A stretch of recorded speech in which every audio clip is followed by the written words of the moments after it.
tignan natin yung ating mga ibon ngayong maulan. Tara na, samahan nyo ko. Idol, panibagong araw na naman tayo. Masyadong maulan. At di tayo makapagpalipad ng ating mga flyers. So, samahan nyo ko at tignan natin ang ating mga flyers. Mga idol, masyadong basa yung aking mga flyers kasi naligo sila. Open pa naman dito sa may landing board. Ayan. Tingnan nyo. Yan yung mga flyers natin. Basa kasi naligo sa ating landing board. Ayan. Tignan naman natin ang ating mga breeders. Ayan mga idol, ang ating breeders. At napisa na po ang kanyang itlog. May inakay na po.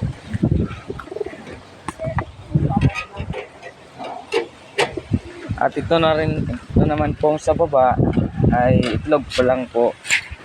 Yan, masyadong maulan. Hindi pa po to may ilang araw pa lang po yan. Yan po, masyadong maulan. Hindi tayo makapagpalipad na ating mga flyers kasi masyadong maulan. Ito naman po, tignan natin yung ibang breeders.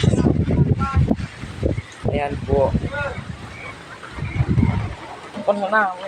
Sinasalang pa lang po natin to. Saka ito, may inakay na po.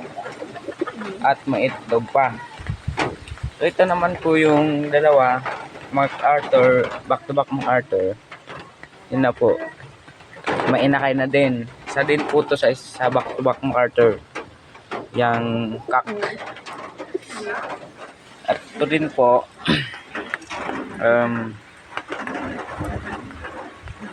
may itlog po at naglilimlim po. Ito naman po hindi pala yan. Buksan na natin ang ating loft kahit maulan. Yan po. Ang laking loft, dadalawa lang yung laman. Yan po, ito po, may itlog po siya. Yan po. Tapos tignan naman natin yung isang loft. So yan po, buksan mo na.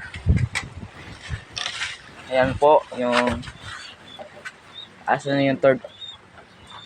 So ayan po yung ating ibang flyers.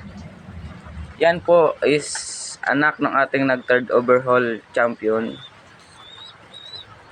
Yan po. Yun po yung nag-third overall champion sa atin. Po, wala na tayong masyadong oras kasi maulan.